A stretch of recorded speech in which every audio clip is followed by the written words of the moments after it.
Good afternoon and welcome. We are going to be talking about island troubles with Japan's territorial flashpoints here. And we'd like to welcome here in the studio the Executive Director of Pacific Forum, Mr. Brad Glosserman. Hello, David. It's nice to have that silky voice again. It's nice to be silky again. It is. You always have the voice. It kind of reminds me of motor oil on velvet. It's really smooth. Some people say that about my mind. All right, I can see this is going to be a firecracker of a show here.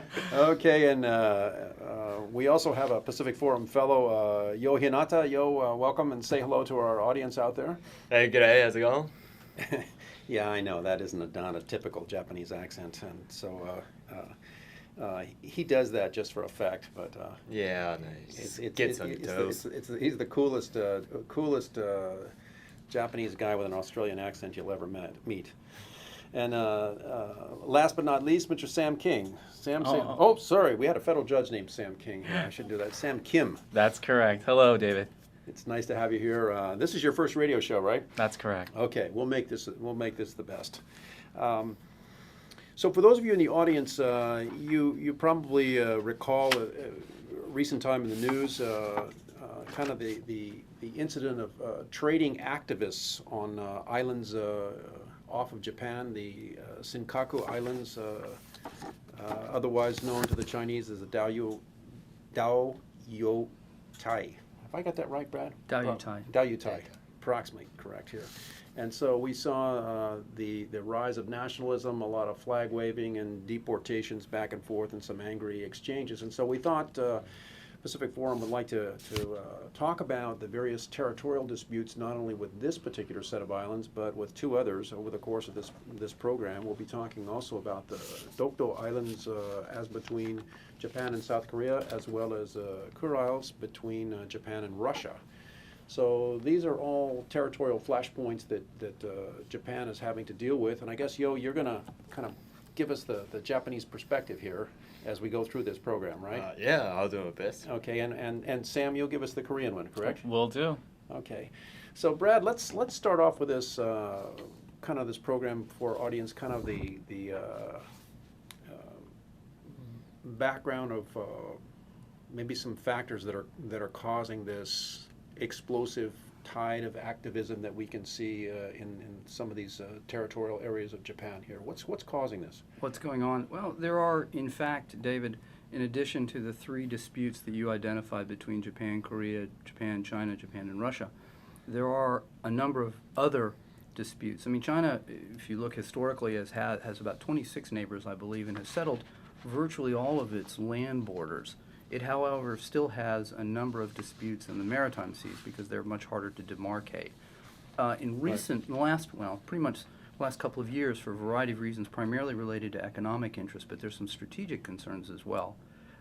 China has had some disputes in the South China Sea with 5 other claimants for the islands down there, various disputed islands.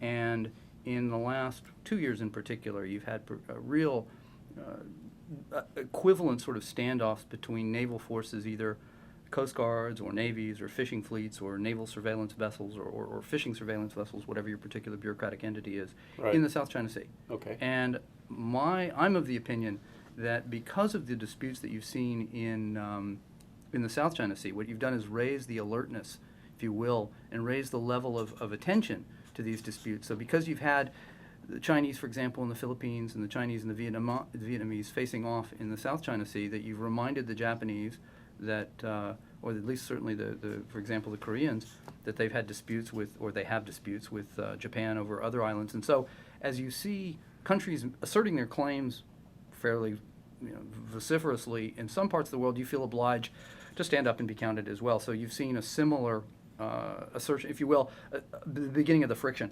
And they're all throwing down their markers on their claim. Right, and I mean, there's other stuff going on as well. I mean, you've seen the part of this is, of course, is attributable to the rise of Chinese increasingly assertive military presence in the maritime domain. Ships going out, and so that keeps crossing near the Japanese islands as well. So that's part of it. And similarly, just a need, for example, for mineral resources and the potential for the rich energy we think is underneath a lot of these islands, and so that's magnified the importance of these claims too.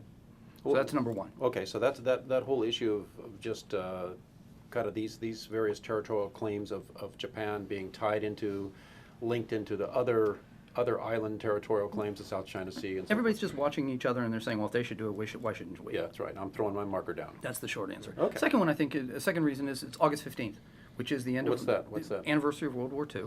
And it reminds everyone, and particularly as I think it'll be clear shortly, that many of these disputes are outgrowths of the settlements, or non-settlements, if you will, of World War II. Did a loser or a winner get this particular piece of these rocks or this particular island? And that, as we commemorate the end of the war, which is still only 60 years ago here in this part of the world, well, all over the world, that folks are reminded of the losses and are given another reason to assert themselves and to recall, if you will, the sacrifices that they made, and consequently that makes these little pieces of rock more valuable once again. So August 15 becomes an inflaming point in the calendar, necessarily. It's an annual ritual, in which case people are forced to once again reconsider what they have and what they've lost. Okay. What else in terms of factors? What else? This one, it's a bit of a stretch, but I think it's interesting, is I think the Olympics actually contribute to this. Why is that? Well, because for 2 weeks, everybody in the world, and in particular in Northeast Asia, where I actually was throughout the entire Olympics, I was in China and Japan and Korea during that time.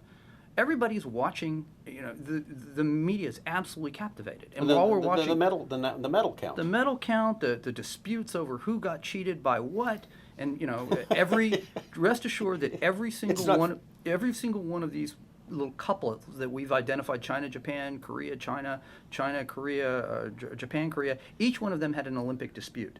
So so for 2 weeks we've been thumping our breasts and we've been talking about, how great our country is and how wonderful and our national accomplishments.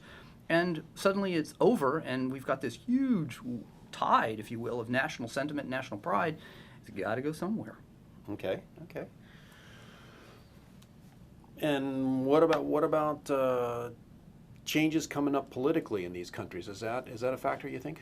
It might be. There's the political context of all these decisions is very important. You have, the beginning of the leadership transition in China as the fifth generation takes over. You have, you've had National Assembly elections in South Korea, and you will have presidential elections in December. You have incredible confusion in Japan that is the subject of either, therapy or another radio show. We can discuss it. We just started on that before the show got started, and it's really interesting. But in each of these cases, what you have is political uncertainty.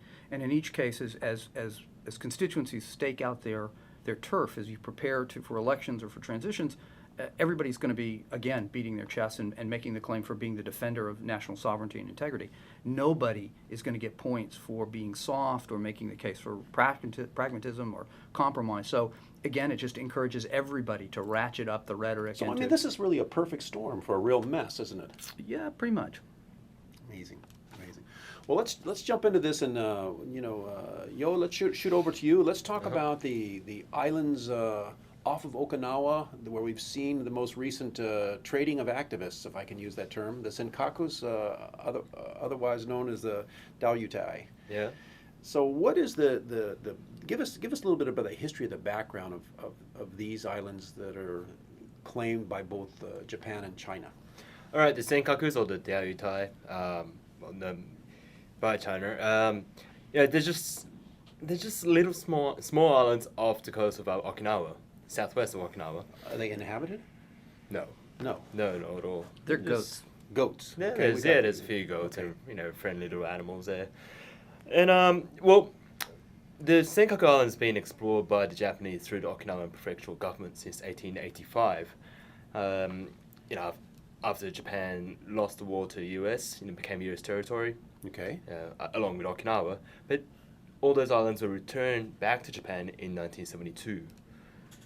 So, okay. Yeah. So the end of World War II, Okinawa is broken out as a territory. Yep.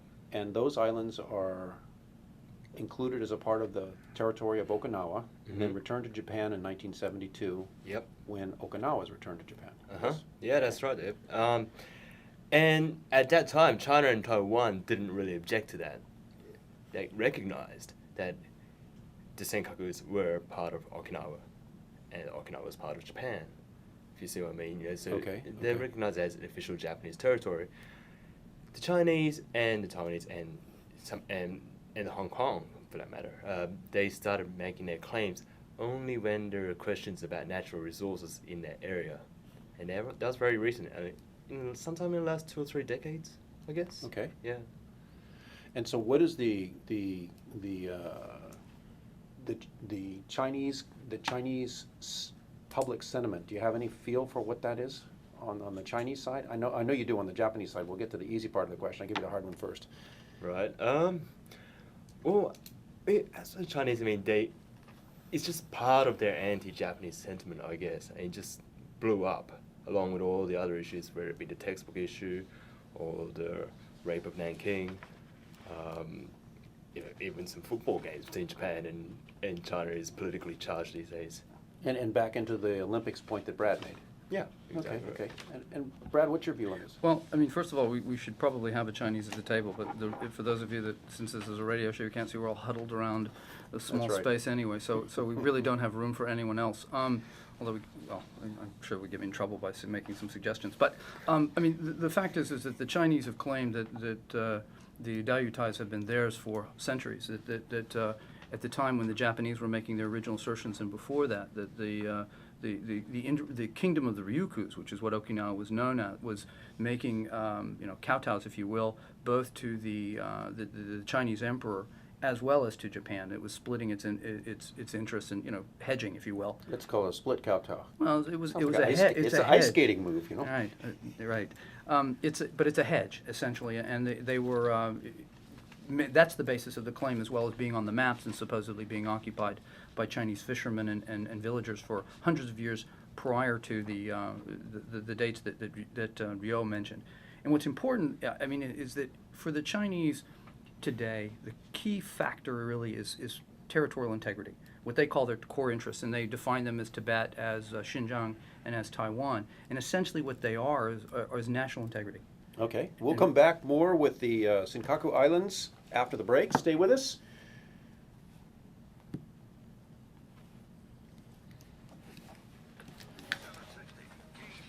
you have a problem? No major problems so far for the afternoon commute. Your feed, Last your accident intro was a little while is ago Tuesday's at the airport program. by I know. Downtown They still haven't Plaza changed it. Hotel. That's all. Going west, the H1 slows to the Radford Drive over Sorry, Meadows I feel like you had to put the Chinese side on that. H1 is I had to put it, I had to get the Chinese case in this. Yeah, because otherwise we would have the switchboard and light up like a Christmas tree. So they did. That's good. That's good. Yeah.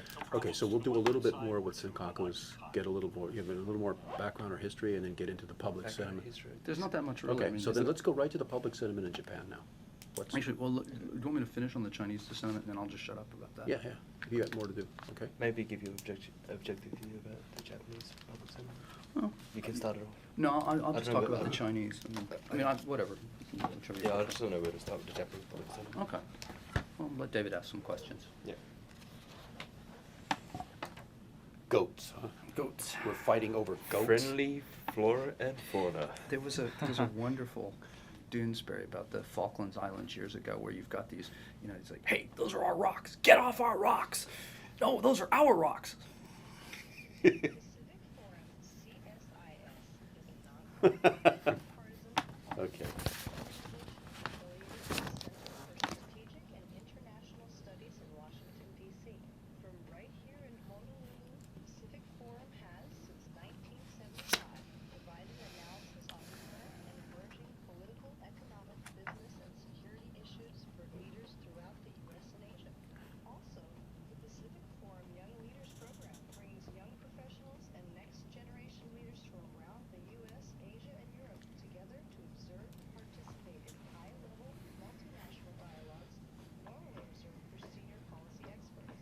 To provide your support for the Young Leaders Program and to send future generation leaders abroad to ensure peace and prosperity in the Pacific, please contact Pacific Forum at 808-521-6745. Please. 808-521-6745, or you can visit them on the web at pacforum.org. That's PAC forum.org.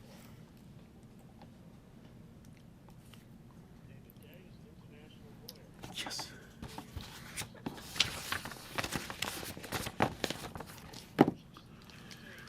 We may have somebody call in, which is going to make this a little bit more complicated if we have somebody call in, because we got a lot of material to go through here. Yeah. I think Ting Shu said that she's been called. on why the critical issues and pro-biological solutions.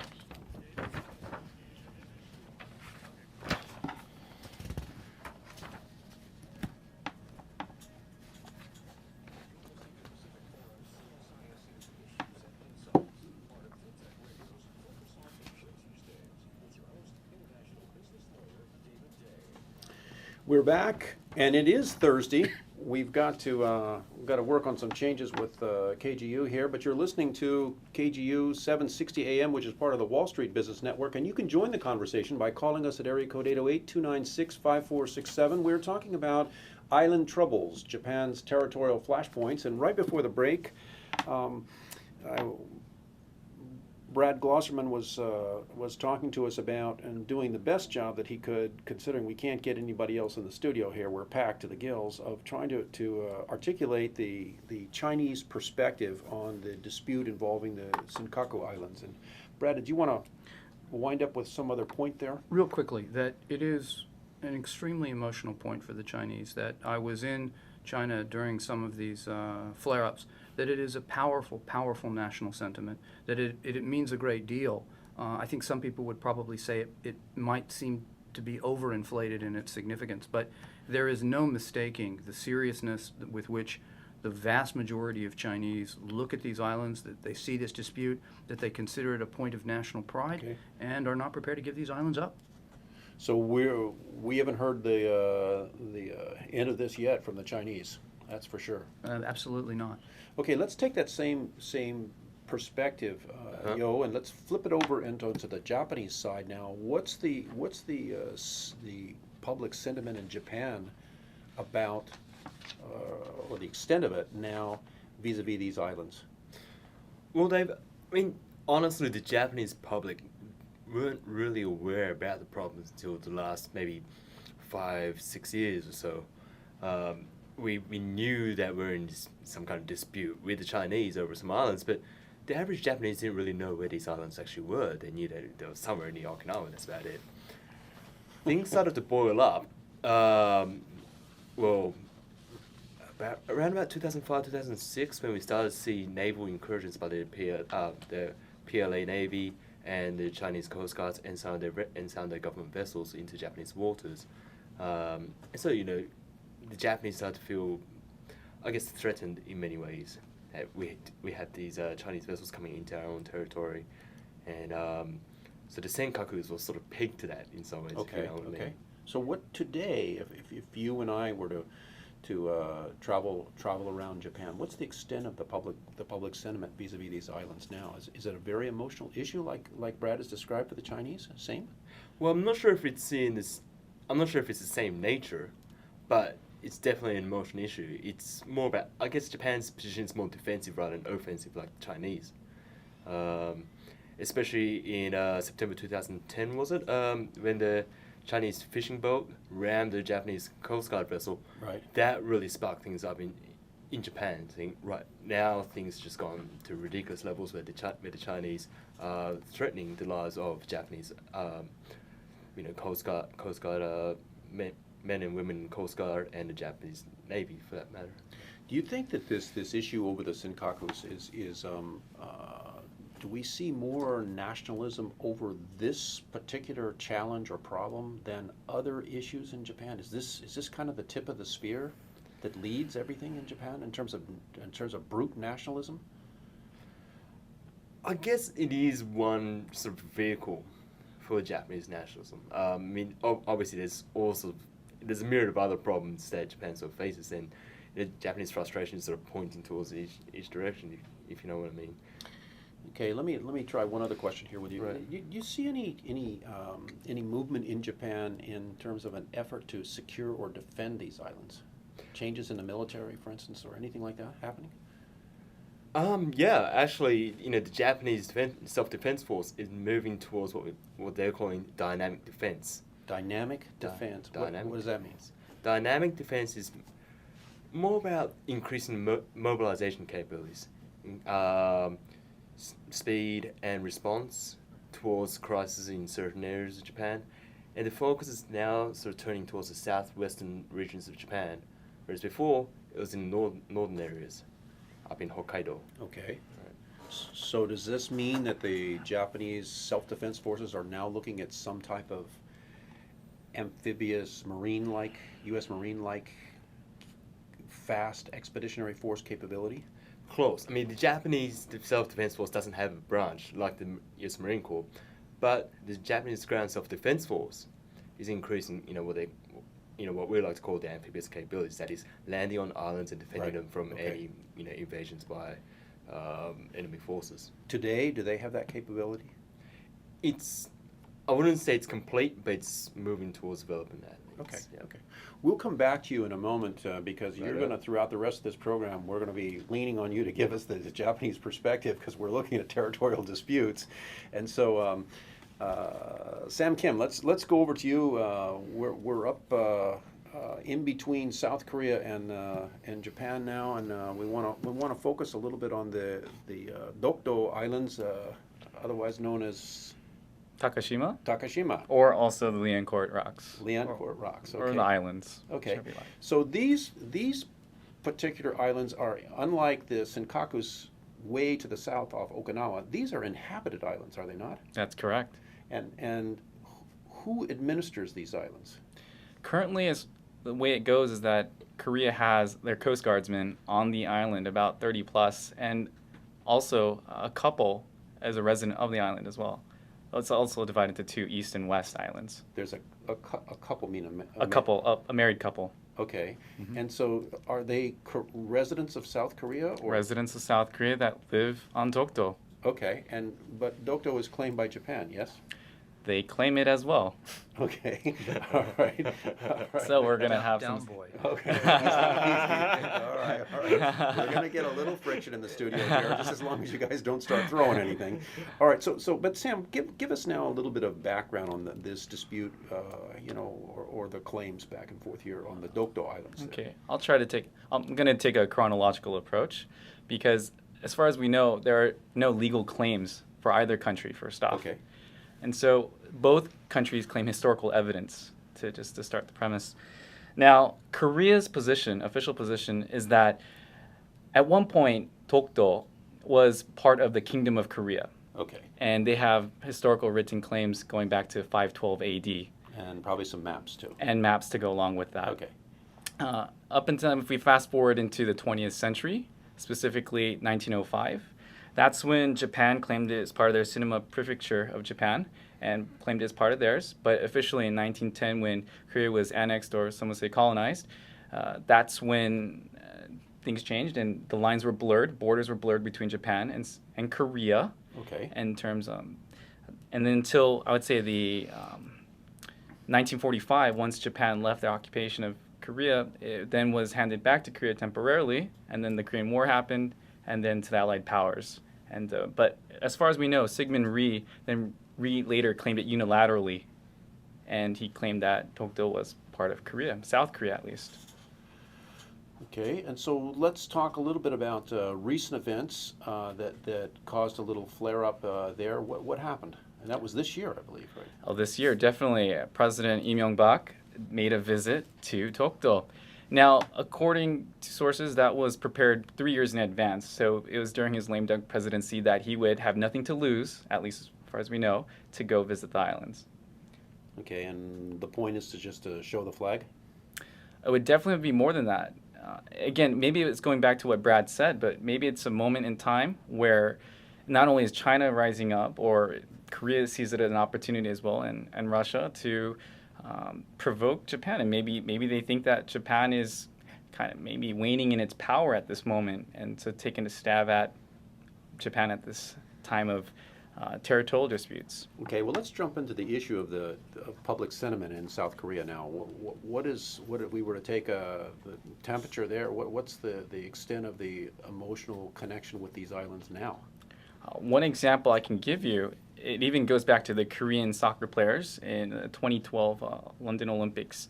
After their victory over Japan and the third medal race, let's say for bronze, one of the athletes raised up a banner saying "Dokdon Uri Tang," meaning Dokdo's our land, and that was blasted, as far as I know, all over Korean media, obviously on Facebook, Okay. and there were tens of thousands of likes on that photo alone.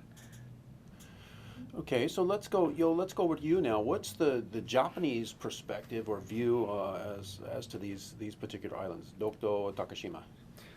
Well, then let me just start with Oh, okay, you got a break. You were Oh, saved dear. by the bell. All right. All right. Okay, Stay with us. I'll come back. The Japanese will be back with their perspective after the break.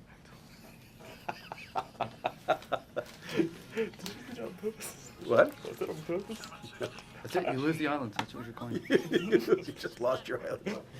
Oh, I'm gonna get my consul. Consul's gonna go. Bring it back.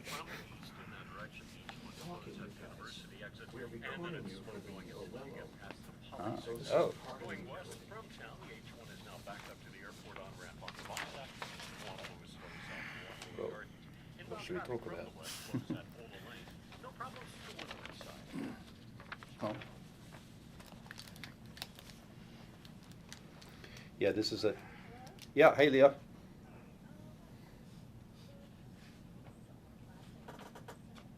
Yes. Was I? Okay. Okay, so So Sam, I need to like really kiss the mic, huh? get your lips so they graze the foam. Okay. Okay. Speak from your Speak from the guts. Okay. And Leah, what are we going to do? We get a caller that calls in. How's that going to work? Okay. How are you communicate? You're going to communicate with Jay then, I guess. Okay. All right. Okay. Yeah. Just go ahead and interrupt if you need to. Thank you.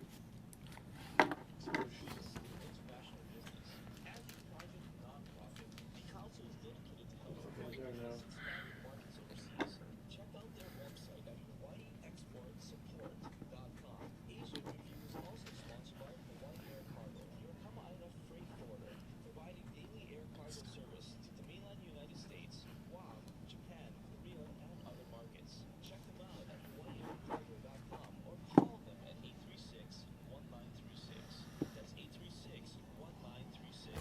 Or call them toll free at 1-800-367-2646. Asia Review, the show that links business to the issues and markets of Asia.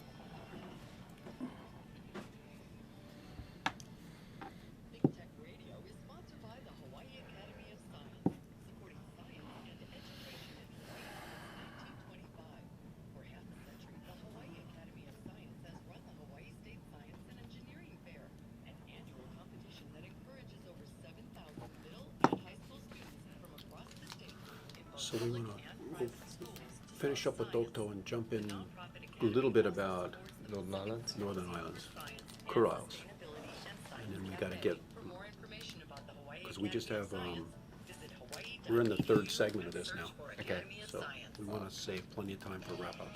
Sure.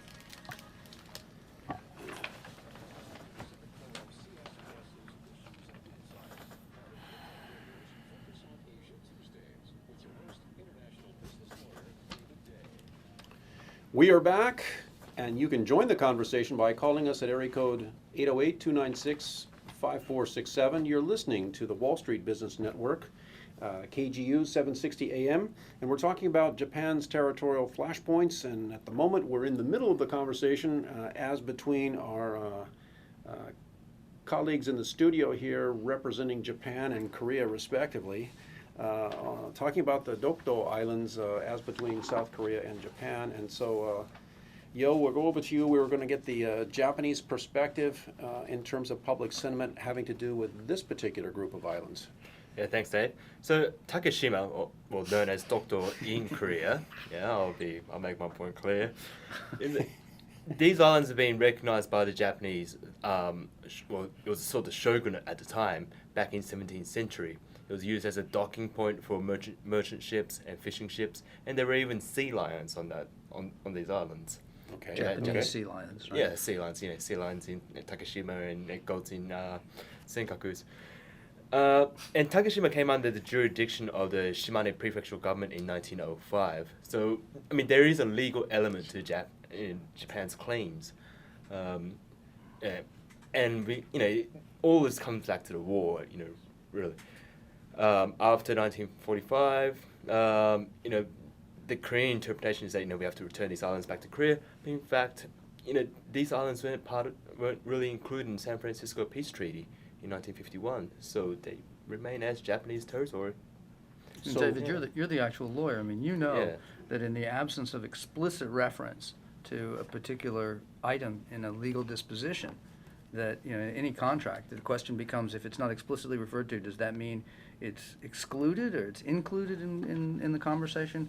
I mean, that's the sort of question of legal construction that we're dealing with here. And it's a god-awful mess. It really is. What is, what is the level of public, the question on the table is, what is the level of public sentiment in Japan having to do with the Dokdo Islands? Is it a real flashpoint? Do people care about it? Well, people didn't care about it because no one, like the Senkakus, no one really knew about where these islands were. People in the Shimane Prefecture, southwest of Honshu, the main island in Japan, Okay. they knew about it. But as for the rest of the Japanese population, not really. Until about 2004, when the disputes started to heat up between Japan and South Korea, that's when we started to know Sounds about like it. 2004, 2005 is the time when stuff starts to hit the fan vis-a-vis islands. Yeah, it really was. And like I said, I think it's a myriad of problems, not just about the islands, but also about textbook issues, the other issues that relates to the history, the history of the Japanese occupation in Korea and also in China. Are the Japanese really fired up about these islands? And do you see marches and protests and fiery speeches having to do with the Dokdo Islands like you do with the Senkakus? I think we're seeing more of that now, and it's definitely getting stronger and stronger each time. Each time these disputes come up, especially after the soccer game last week. Sorry, not last week, but at the London Olympics. Okay. That really just caused quite a stir over in Japan. There was actually an interesting survey done in Japan, and this is they surveyed Japanese women who follow Korean dramas and Korean music. 70% of them said Takeshima is Japan's islands, and that we don't accept Korea's behavior in this dispute. So. Ladies and gentlemen, if you're listening to this program, you're probably getting the impression that these disputes are getting hotter and hotter as we go along, and that's probably, Brad, what do you think? It's probably a pretty fair assessment, right? Yes, it is. I mean, it's important to clarify what you just said in sort of an abbreviated form. Korean dramas are extremely popular in actually all over Asia, Right. and the Japanese young women, older women, little old ladies, absolutely make it a point of carving out every night or every week. It's habitual, right? You're watching these programs, and so the fact that you see these women who would largely be thought to be apolitical, are nevertheless still prepared to stake their claim, even to support the national claim to these islands, even though they've got this deep that they melt every time they see pictures of some Korean television stars, suggests that you're starting that you're getting a very deep vein here, and that what might have been at one point a marginal consideration is becoming, by a process of action and reaction. What's the Japanese publish a textbook, and the Korean prime minister or the president then goes to these islands, and then there's a relay race of actors to them, and this constant ratcheting up of tension is creating a situation that's making the hope of a situation that would once recede, and as history itself receded, is becoming actually more alive and far more real. And more difficult to maybe even kick the can down the road, right? Without question. I mean, what's happening, in fact, is that governments now, in China, for example, and in South Korea, and increasingly, sadly, in Japan, are finding that their legitimacy is being challenged, and that the easiest way to assert that, to make a claim to national leadership, is to say, these islands, that we're going to make a stand on the islands, and to become increasingly vociferous and thumping the breast and bleeding nationalist sentiment, and that makes and that of course forces its own reaction. Sure. Well, on the Dokdo Islands, before we move on, Sam, I want to make sure that you kind of get the last word in on behalf of South Korea here. All right. So you've listened to this discussion. What do you see maybe as the future resolution of the problem there, or is there? Wow, that's a difficult question to answer, honestly, because it's wedged back into at least the colonial period when Japan occupied Korea. But I think an area that we need to focus on, and reason why this territorial dispute resurfaced, it goes back to 1996, according to Japan's modifying of their exclusive economic zone. Although we mentioned a lot of national sentiment and pride, it seems like more than that, what's at stake with that modification of the policy is that it's whether we're going to basically claim whether Tokdo is going to be a sovereign part of Korea or not, because 16,000 nautical miles are at stake here, according to this modification in the EEZ, Exclusive Economic Okay, Zone and Act. so for our listeners, that 16,000 nautical miles involves a seabed, and that is a natural resource corridor that is very significant. Yes. If I may, David, I mean, there's another element here, and it's language, and that is that, you know, if you talk to the Japanese, they will tell you the Senkakus are ours, there's no dispute. And if you speak to the South Koreans, they will tell you that Dokdo is ours, there's no dispute. And what they're saying is a very technical legal phrase. In other words, that there is no legal claim here that's open to question. Right. And they're making an assertion in a very narrow context. Yet, as a Japanese or as a Chinese, you hear the other claimant saying there is no dispute. Sure. And in normal everyday language use, there is, of course there is. And so what you're seeing is the confusion between the legal and the normal use of this particular word, I think actually contributes to the inflaming of sentiment. Of course there's a dispute, damn it. How dare they deny the fact that we have nothing to say with this? And Exactly. that Yeah. contributes, That's right. if you will, to the heat. And I must tell you, I've seen the same type of written communications from the Chinese perspective having to do with the Senkakus, and they will say the undisputed claims of China as to these islands. Yeah. They use these, not in dispute. Right. All right, so we have one more group of islands we want to address very briefly, and this is the Kurils to the north. And these are claimed by both Japan and Russia. Yeah. Well, What's the background there? yeah, the Kurils, or in Japan we know them as the Hokboryo, the northern islands. Okay. There are 4 islands just northeast of Hokkaido, the most northern island in Japan. Well, they've always been Japanese territory, but the Soviet forces took them by force after Japan surrendered, and deported 17,000 Japanese citizens off the islands. Just like that. So that was 1949. right at 1945, around the middle of August? Is it something like that? The Soviet invasion came somewhere towards the end of 1945, but the deportation took place in 1949. Okay. Yeah.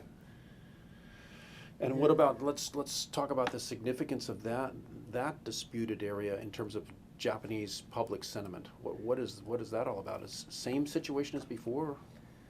No, it's actually very, very strong in Japan. I mean, it's always been strong because we have 17,000 Japanese residents just being kicked off just like that. So the sentiments towards these northern islands have been very strong since the end of 1940s, really, and I think that's contributing to why Japan and Russia still haven't signed a peace treaty. It's agreed on by the Japanese government and speed. Interesting. Brad, There's 2 other factors here worth mentioning. Ryo's too kind. You can go to the northern reaches of Hokkaido and see the occupied territories. So you can see the lost territory, the yearning to reclaim our land. Okay. And that's unlike in some of the other prefectures. And in this particular case, a little bit like the case of the Senkaku Dayutais, there is a strategic issue here, and that is that the possessor of these islands during the Cold War was actually able to, in theory, box in the Soviet Pacific Fleet from Vladivostok. So the actual, whoever could own them had a way, if you will, of keeping the military and the Navy in a particular basin and perhaps preventing them from getting out to sea, which particularly for the strategic submarines that may have had nuclear weapons would had a really powerful impact on the Soviet deterrent if there was going to be a nuclear war. Do you know, Brad, or anyone here, what is the public sentiment in Russia having to do with these islands? Exactly the same. Very powerful. No, again, No give. It's all about territory, and territory is the essence of the nation. It's land, and so no one wants to give it up. And Putin has been a powerful, powerful nationalist. I mean, he is definitely not the sort of fellow who is going to be inclined to make space and to compromise.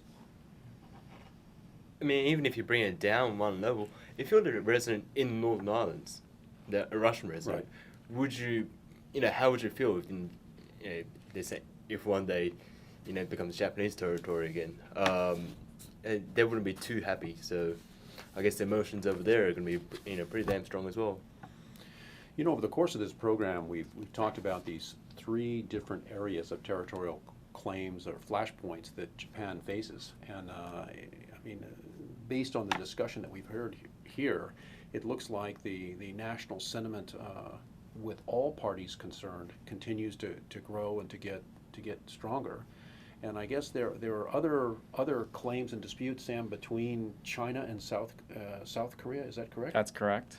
And where are those? As far as I know, it's near Jeju Island, and it's basically called Iado in Korean. And what's going on there is that Korea and China, at least on a public level, have decided that this is not disputed territory, and it's an exclusive economic zone. Okay, we'll be back. Stay with us. We'll see you after the break. Okay.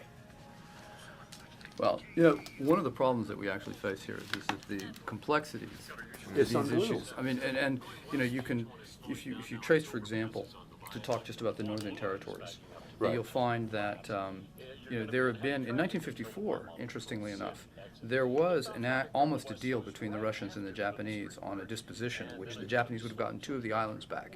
And the Japanese, very couple of interesting facts. Number one, that the Prime Minister of Japan at that time was Hatoyama's grandfather, Yukio Hatoyama, who was the first DPJ Prime Minister.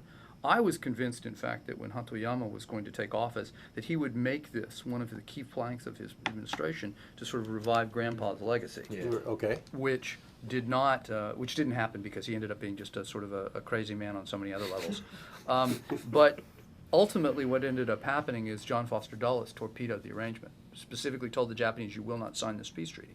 So there have been periodically over the last decade or 2 decades, on occasion, reminders and the possibility, for example, of a 2+2 deal where the Japanese would get 2 islands back, and they have on occasion said, "No, we won't take it."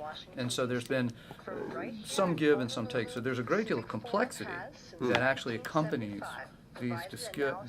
each of these particular, a great deal more detail. I mean, the short answer is you could do a show or 2 or 3 on each particular little dispute. And so, in some ways, I feel a little sorry for the audience that they're not getting a chance to probe and get the real details. Of Well, some there's of only this. so much we can do in a radio show, too. Especially with these 2 guys. Yeah, I It's know. really tough. We're flying with one That's how you bring handicap. us on board. Okay, so do we need to come back and spend any more time on the areas in Chinese or? No, that's really not disputed. Not really. Oh, it's not disputed. Tell the Not really. Chinese that. No, I'm talking about Iado with Korea. That's not something that the heads are really butting at. Okay, okay.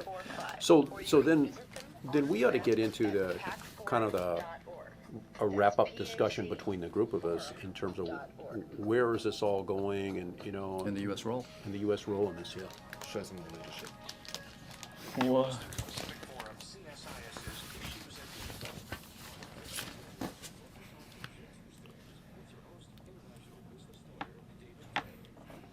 We are back, we are live, and we are coming at you from the belly of the beast, right here on Bishop Street in the ThinkTech bunker.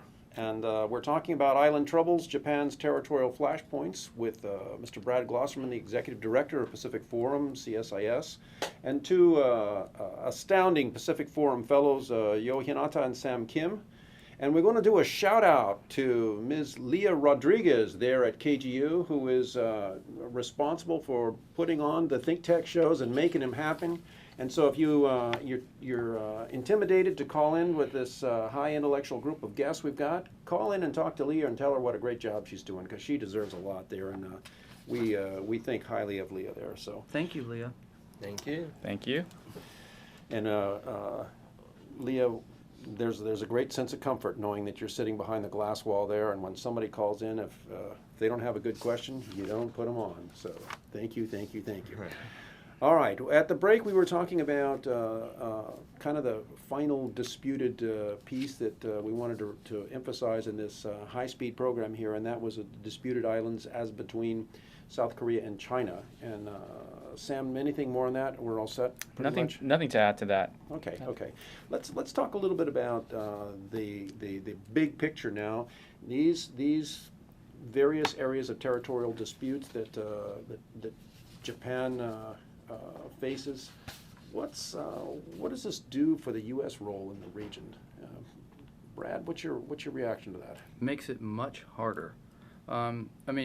Start with the Dokdo Takeshima Liancourt Island dispute. What it does is it puts us right in the middle of two of our allies, each of which is demanding that the United States take its side in the dispute, which is the last thing that we want to do. And it is continued to be a real sore point. Of course, there are a number of points of tension between Japanese and South Sure, Koreans, sure. and we've alluded to some of them, and it's a long list. And needless to say, the notion of the United States taking sides in any of them is problematic. But this one, I think, in particular, is one in which, of all the issues, the one the United States will keep the furthest distance from. Well, and this comes at at a time when the emotional fervor between the two countries is rising, when the United States is trying to create a trilateral relationship between the three countries. Correct? Well, yes, but more than that. Anyone, I think, that looks at Northeast Asia would see Japan and Korea as natural allies, and the countries with shared interests, shared values, shared concerns, far more brings them together than separates them. And what separates them largely is history and psychology. And consequently, we would say that these are two important countries that contribute and can contribute a great deal more to regional and global issues, but they have to be working together to maximize their contributions. And unfortunately, right now, they're looking at each other suspiciously, and they're not cooperating with each other, much less with the United States. And for us, that's a great loss, and a loss both to each of those countries and to the region and to the world. Sam, let's go over to you for a second here, and we're kind of focusing on this dispute, island dispute between Japan and South Korea. At the outset of the program, Brad mentioned, and I think you emphasized, that we are now looking at a time in South Korea where there's a lame duck administration and an election starting to take place. Mm-hmm. And I guess my question to you is, after these elections, do you see the steam coming out of this issue quite a bit, so that South Korea can start to work more effectively with Japan, or is this something that's going to continue? I'd say it's hard to forecast at the moment whether the steam will be let out from this dispute. But what we can obviously hint at and find out from this incident is that our President Lee Myung-bak has taken to this territorial dispute to a new level, a new dimension that has never been there before. No president has visited Dokdo until now. And because of that, Japan, equally meeting force for force, has risen to the challenge. Forced metaphorically, of course. Yes. Okay. And how has Japan risen to the challenge?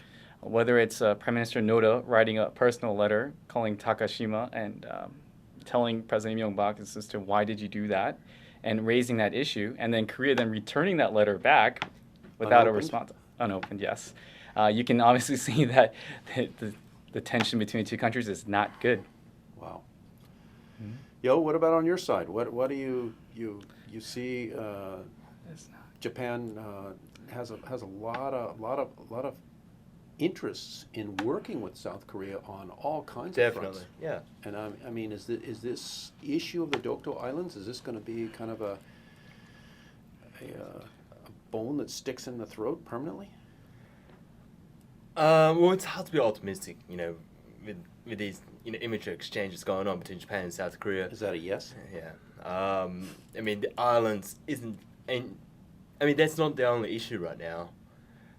It's gone to a level where Lee Myung-bak has said the emperor should apologize to the South Korean public, and it's just, it really just shows how the love-hate relations between Japan and South Korea have been handled.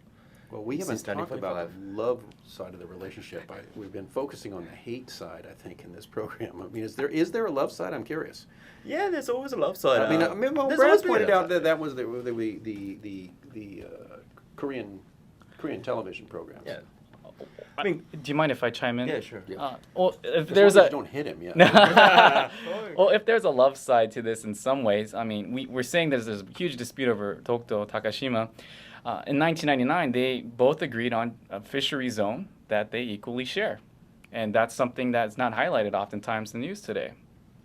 As the United States prepares for, enters into the silly season of its elections, I mean, what Sam is referring to in 1999 was, I think, genuine leadership by Kim Dae-jung, the president of South Korea at the time, reached out to, at then, Japanese Prime Minister Keizo Obuchi, and they agreed that they would create a forward-looking relationship and that they would look to the future rather than focus on the past.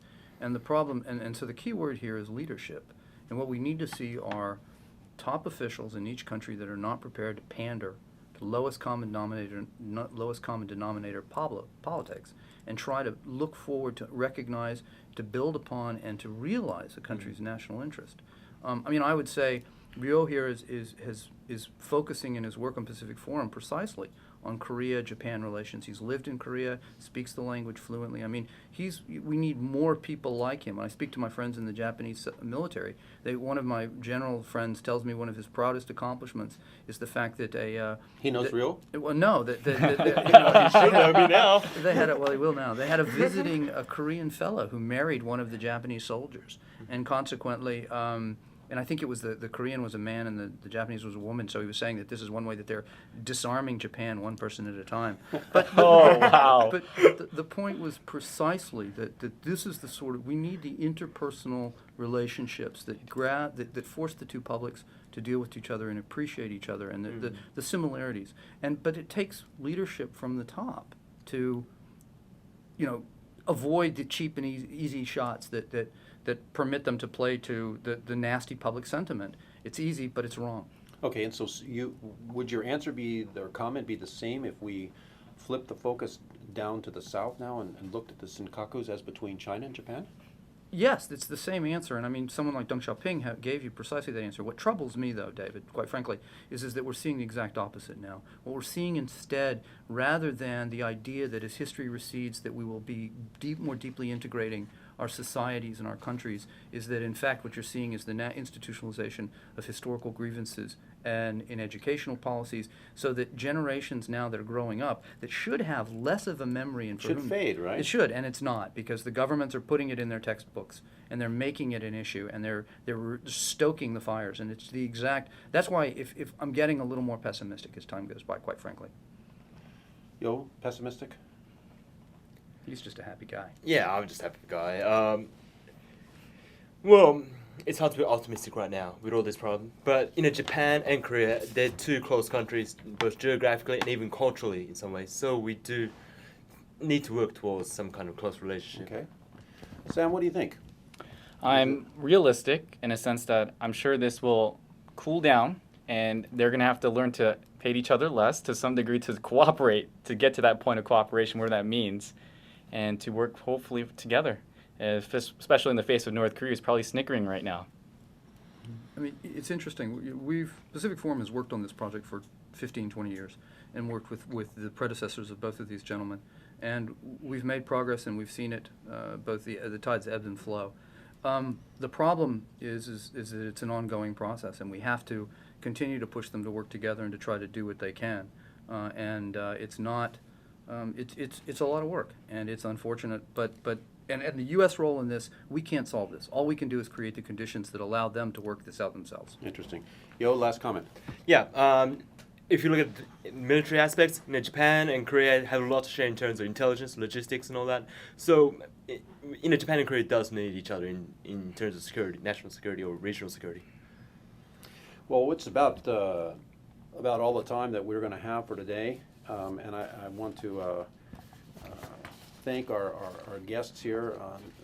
We had some discussion at the break about what difficulty it was to lay out all these very complex disputes and players in a very short time, And maybe we'll have some further programs on this, but thank all of you, and ladies and gentlemen, you have a safe drive home. Good night.